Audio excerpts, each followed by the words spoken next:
welcome to the Chat Speaker Series, which is made possible by our partners APIA. The Chat Speaker Series, which stands for Care, Help, Ageing and Thriving, aims to connect thought leaders and experts in our community with the community through free and engaging, powerful talks or chats. They get to share their wisdom and their ideas on what it means to grow older well and the aspirations that we should have as a community. Today, I'm joined by 5 good friends, Ambassador Ita Buttrose, AC OBE. It is a great honour to be here with Ita. Welcome today, Ita. Thank you, Simon. Look, as you know, Ita is a truly exceptional Australian, a media trailblazer, a successful businesswoman, a best-selling author, and a very committed community and welfare campaigner.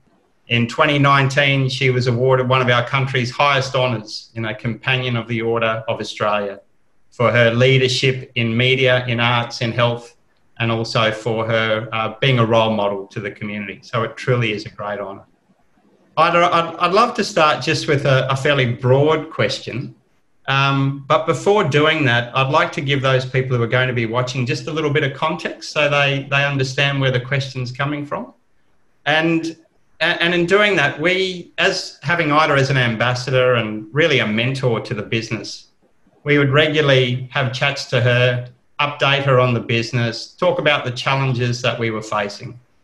And it was during one of those conversations that Ita stopped myself and my colleague Nathan Betteridge in our tracks when Ita said, "Look, gentlemen, here's the issue.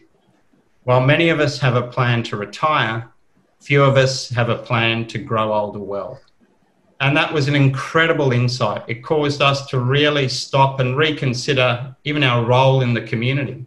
It led to the development of things like this, the Guide to Growing Older Well, which Ita generously put the forward to, which again was co-produced with our partner APIA. So, Ita, I'd love it if you could perhaps just give a bit of detail around this idea of growing older well, how you came to that observation and what you think it means for the community.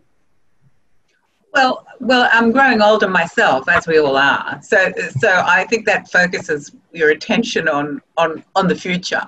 And it seems to me that we plan everything in our lives. You know, we plan our education, our career, getting married, having children, travel, all those sorts of things, but we don't plan for our older years. So what happens for a lot of people is that you arrive at this older age and you haven't got a plan. And you need a plan, or you need a purpose. And the plan gives you a purpose. So while we all have to grow old, we don't necessarily have to be old. And I think that we need to leave room in our life to do all the things that we need to do, but most importantly, all the things that we want to do. I mean, you could reach, say, shall we say, 65, and that used to be the traditional retiring age. But now, as we know, a lot of older Australians are still in the workforce. And even if you do retire at 65, you've got, given longevity that we all enjoy now, most of us enjoy now, you've got maybe 25, 30 years of living still to do. So what are you going to do in that time? What are the things you haven't done that you want to do? What are your dreams? I think you can still have dreams in your older years. You know, they're not something that are only reserved when you're a younger person or even a middle-aged person. So I just knew that for me personally, there were lots of things I still wanted to do. Yeah. And I felt that if I didn't have a plan of how I might do all of these things, that maybe I wouldn't be able to achieve them, because it's like having a goal. If you don't have goals, you're a bit like a ship that set sail without a destination, so you don't know where you're going to land. Yeah, so that's why I think a plan's important. Sorry. No, I was just going to say, as someone said to me, if you don't have a map, any road will get you there, I guess. So it is important to understand what you think that future is going to look like and what you're heading. Yeah, so what do you think are the key aspects then of that plan? Like, what sorts of things do we have to take into consideration? I've heard you talk a lot about physical activity and social connection. What are the key elements that we do need to think about? Well, I think you have to take in your health and well-being.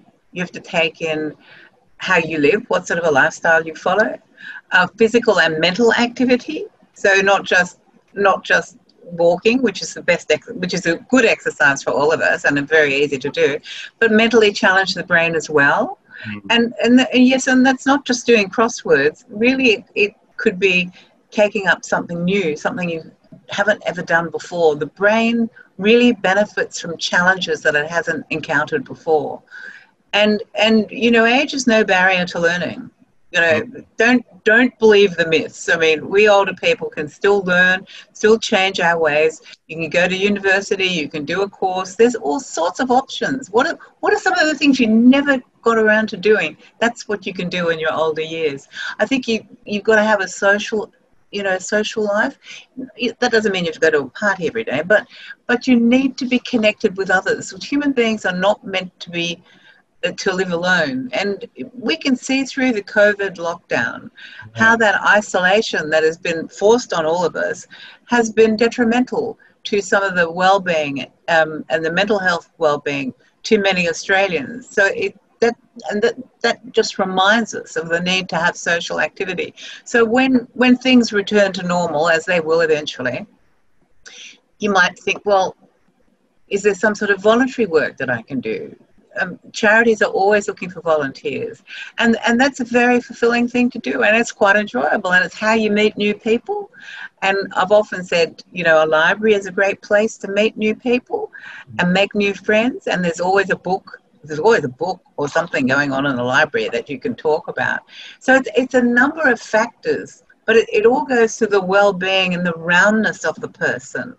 And you know, of course, there are grandchildren, and there's no denying the fact that grandparents are the largest providers of childcare in Australia. Yes. And so we have many important roles, we grandparents, and that looking after the grandkids and sharing our knowledge and wisdom with them is really important. Yeah, so are there examples of things that you found as you've been growing older, new activities that you have taken on? I've heard you talk in the past about yoga and other sorts of exercises like that. Is there something? Well, I am a great believer in physical exercise, and I mean, I hadn't been to a gym. My first visit to a gym was when I was 63, Simon, and wow. I'd always sort of resisted going. I just didn't think that was for me. I don't know why I thought like that, but of course I've discovered that the gym is really a good place to go, and it's all the research tells us that older Australians who follow some kind of physical activity have reduced their risk of mortality and their admission to an aged care facility. We know, Dementia Australia, of which I'm the patron, and I was once the national president of the organisation, all our research tells us that physical activity is really important for the brain, and people don't realise that. They know about the mental challenge necessary for the brain, and yes, that's right, but physical activity, the brain needs physical activity. So my encounter with the gym came because I was doing a program called Celebrity Overhaul at the Nine Network, and as the title suggests, they overhaul celebrities. And, you know, Simon, I was very offended when they asked me I was really offended. And then they kept coming back. They asked me a second time, and I was more offended. And then the third time they came back, and I thought, this is really so rude. And they're begging me to do this show. And in the meantime, I'd found a couple of books that I'd put aside. One was Strong Women Stay Young and Strong Women Stay Fit. And wow. The way they did this was learning how to use weights. Right. So not that you were going to become an Iron Woman, but, you know, just weights to keep yourself limber, I suppose. Anyway, so I said to the Celebrity Overhaul people, okay, I'll do the show, but you have to show me how to use weights, because you have to learn how to do it properly. Yeah. And they did. And so I began going to the gym, and really I found it fantastic because it keeps your strength, it keeps your upper body strength particularly. So you can change light globes and put suitcases up on aeroplanes. Remember them when we used to fly? But all those sorts of things. But just the other day, I was reading a piece that really caught my attention, and it was about the number of over 70-year-old, and it was about, they said women, I'm sure men are there as well, but this was specifically women who are now going to the gym to do serious weight training. And there were stories of success, and there were people there, women saying, you know, they'd got rid of all their joint problems. They were having fewer falls.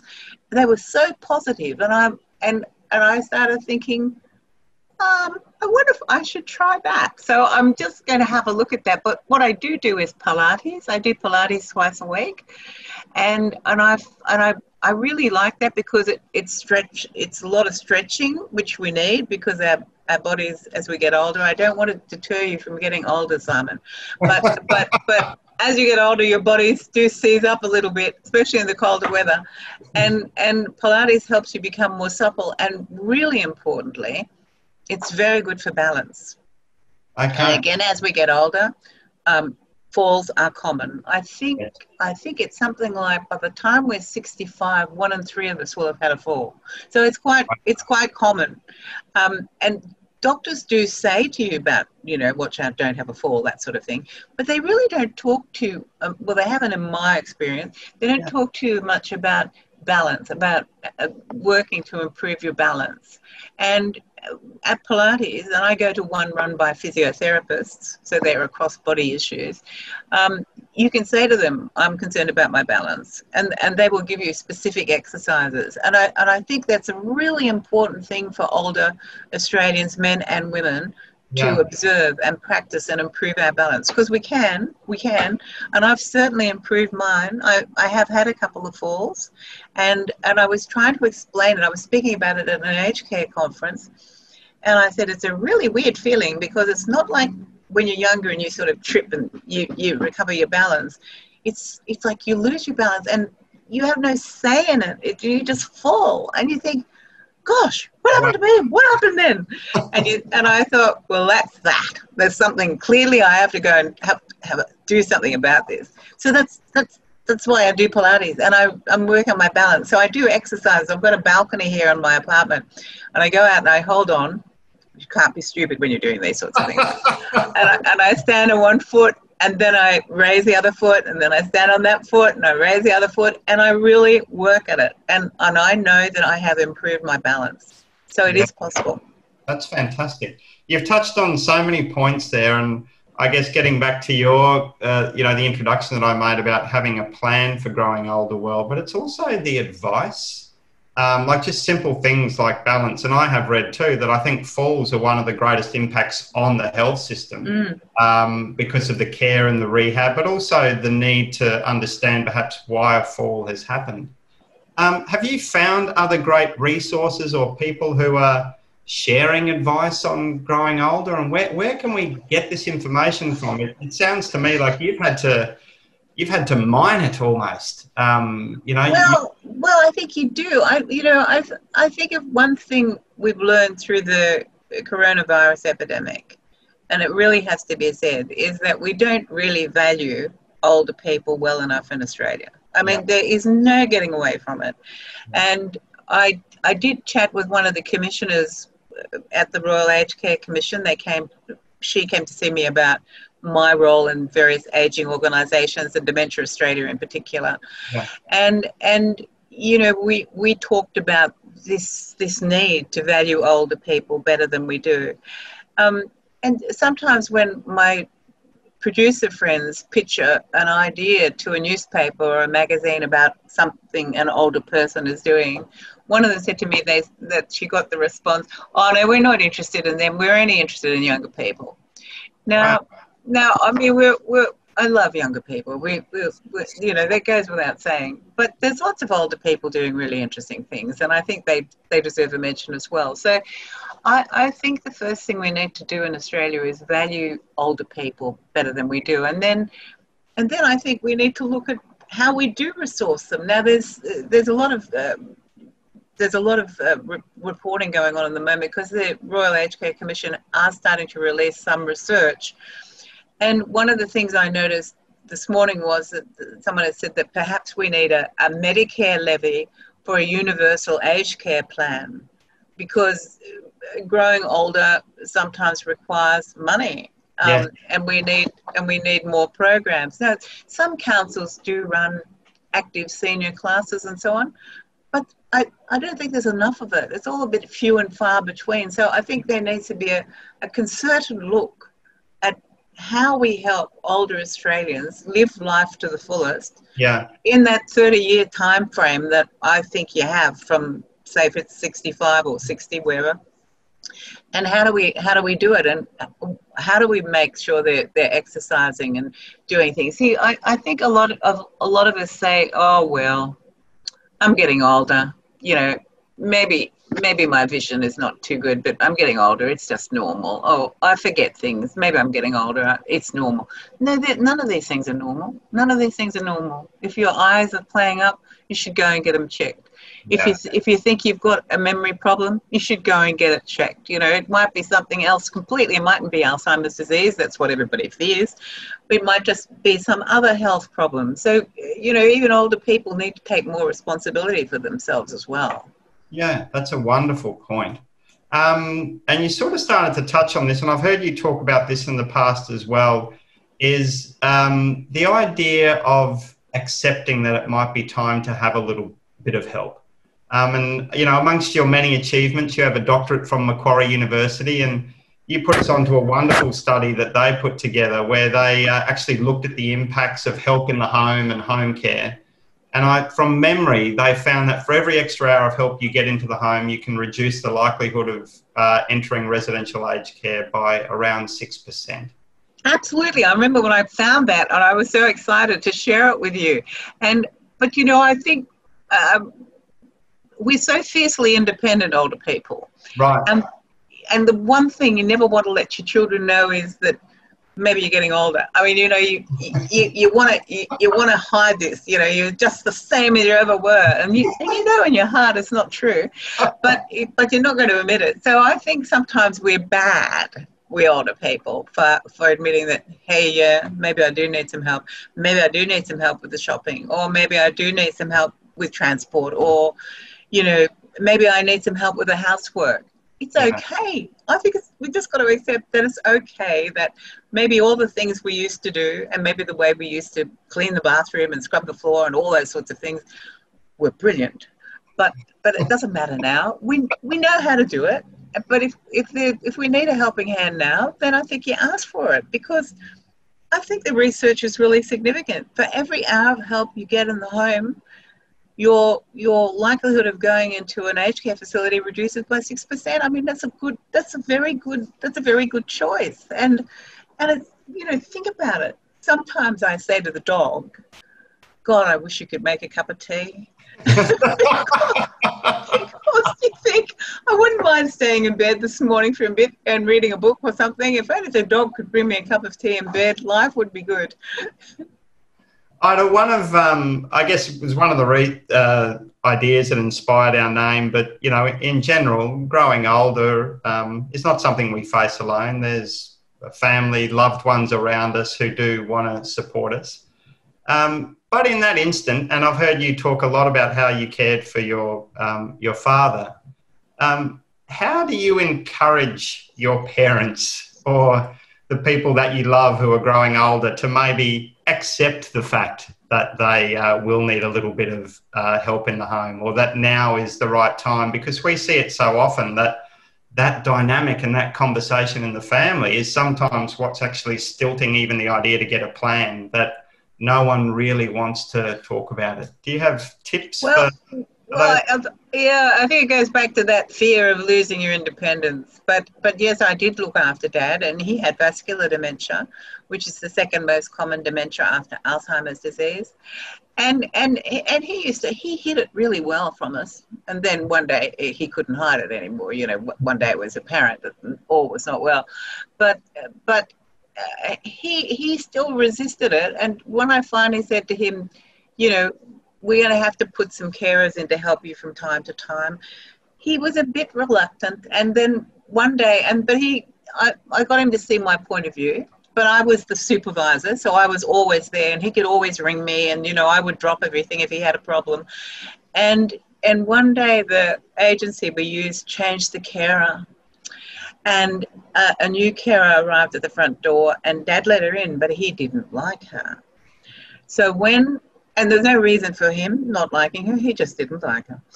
And the next day when she returned, he opened the door, saw it was her again. He said, "Oh, no, thank you. We don't need you today," and shut the door. And nothing this poor woman would say Dad would not let her in. So I was called. Naturally, I dropped everything and drove to his place, which was about maybe 25 minutes from where I lived. And I said to you once, Simon, if only 5 Good Friends had been in place, then my life would have been a lot easier, because when you're the principal carer for someone like Dad, who had vascular dementia, he also had a hearing loss, and he also had macular degeneration, so he didn't really have a very good health trifecta. But he did want to stay home. And we managed to do that. But it's an enormous responsibility when you've got a dad that's got all those conditions, and the fact that there was no one there who could really monitor it for you. That you've got to go up, you've got to go yourself, and that's fine. I didn't resent doing that, but I used to worry. About him, and I had a system in place that if he went down the street, because he'd go down the streets to the shop, if the chemist thought he was a bit upset or didn't seem all wasn't well, the chemist would phone me. If he went to the bank saying he'd run out of money, which he never did, the bank manager would ring me. I put in a safety system around him, really. Yeah. And if something like 5 Good Friends had been around, it would have been a lot easier, because obviously I could have monitored him more carefully. But look, I did the best I could, and that's what we all do. And we did keep him out of a nursing home, and he didn't die until he was 10 days shy of 90. Wow. But it's all progressed now, hasn't it? And there's, modern technology, and the 5 Good Friends app, it makes the care that I organise for Dad so much easier, and so less worrying and stressful for everybody concerned, including the person you're trying to help. Yeah, but we found it very inspiring listening to you. I think you described it, you didn't realise it at the time, but you were creating a safe community around your father. Yeah. You were using a network of people to check in and to be able to ensure that he was okay. Well, I wanted him to keep his he wanted to stay. And although he had the vision problem, he knew his way around his garden. Yeah. I mean, he knew where the rake was. So if he wanted to rake a few leaves up and that gave him a lot of pleasure, he would do that. Yeah. If he wanted to sit on the front veranda and fall asleep in the sun in his comfy chair, he could do that. So you knew that he was actually perfectly safe there. You just were never quite sure what would happen with his health, because with vascular dementia there can be slight behavioural changes from time to time, and they're always unpredictable. Yeah. So through your work with charities and, we are in a time of isolation. One of the interesting things for us is that we've started a very simple new offer, just wellbeing calls. And that recognises, as we were saying, that growing older generally has families involved, and people are now separated. There are border restrictions. It's hard to travel. And we've just started with people who've put their hand up and said, look, I do feel a bit vulnerable. I'd like that support. And it's amazing the warm conversations we're having, the trust that people are having in having the same person call them and take an interest in their life, and some of the challenges that we're picking up.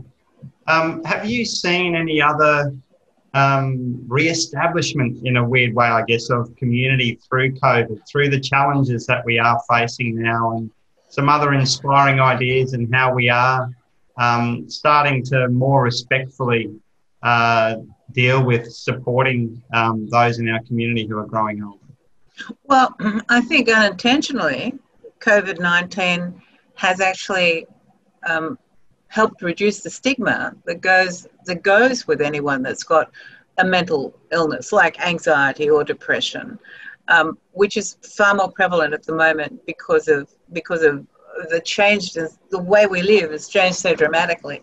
The job prospects for so many younger Australians has been reduced. I mean, all of the uncertainties that we know that we're dealing with at the moment. And so I think there's a better acceptance now in the community that, that anxiety and depression are very real issues for lots of Australians and very prevalent. And so with the stigma being broken down, that's a positive. Yeah. But I do think there's a lot more concern in the community for others who are finding it difficult to cope. And yes, I do think there's a lot more sympathy, a lot more understanding, and certainly the government has committed a lot more funding to mental health and well-being, and that's a very positive step forward. I think, you know, we know that mental health is across all the age groups, but it alarms me that it's so prevalent in younger people. Yeah. And you think, gosh, that's not good. That's not a good sign for them as they grow older. Because, you know, if we don't find solutions to all of these issues now, or we don't find ways to better support people, whatever their age, then their future is not as good as it should be. Yeah. It's a really great point you make about the community sort of opening up to recognising these challenges, because that program that I was talking about, it's actually it's sponsored by our partner APIA, because they are talking to people the whole time who are expressing, they're worried about mum and dad, or even their customers are sort of starting to put their hand up. So they've responded to it. It does feel like the community is looking out more, and I just really hope that we're able to build off this foundation and start to take these new services and these new ways forward. Do you think that? So are the authorities, because interesting. I had a Zoom meeting yesterday with someone who's in hotel isolation in Sydney. Oh, wow! And he's up to the 10th day, and it's a business acquaintance. And we were having a meeting, and we're having a Zoom meeting just like this. And he said, and then the phone rang, like the proper phone, not the mobile, the landline. And he said, I'll just have to take this. It's the mental health nurse. So he picks it up and he says, yes, no, I'm fine. Yes, I'm just very fine. And he's reassuring this nurse that he's fine. And it was quite a lengthy conversation. And then he said, hung up, and he said, you have to apparently they ring them twice a day. Certainly in New South Wales, so I presume it's Australia-wide. Wow. If you're in isolation, just to check that mentally they're all right. And I thought, well, that's a really good service. And isn't that a good idea? And that, you know, that's another way the community is reaching out. But that's obviously a government issue. But that shows you the awareness is really there. Yeah. And so, you know, you have been championing this issue of growing older well for a long time. You talked at the beginning of our chat about the aged care, the Royal Commission into Aged Care Quality and Safety. Are you optimistic for the future? Do you think that we will see transformation in, you know, new ideas and services, and how the government actually looks at funding aged care, new businesses like Five Good Friends even coming in to provide new ways of support and care and ensure that people can live in their homes and communities for as long as they love? I'm always optimistic, Simon. I am an optimist. So you have to say, yes, of course, I'm optimistic for the future. But what I really think the findings of the Royal Commission into aged care will be very significant. The fact that they're releasing little bits of it now, the report was to have been released in November, but I think it's now been delayed until February. I think their findings will be very revealing. Yeah. And I think that it will be the impetus for a really major look at how we look at aged care and older people in general in our community, and I think that's very positive. Unfortunately, COVID-19 has shown us that the care in some residential facilities is not good enough. That prompts me to think: are the homes built the right way? I mean, are the homes built the way they ought to be built to protect the health and safety of older people? Is there a better way of doing them? Are they too big? Should they be smaller? I think all of these things will be looked at and considered. And then what other services can we provide, like Five Good Friends, to allow people to remain in their own homes, which after all is what we all want to do. Just like that. We want to age in place in our own homes. And I mean, I know I do. And I think the better we can do that, and the more we can do that, the happier older people and their families will be, because home is home.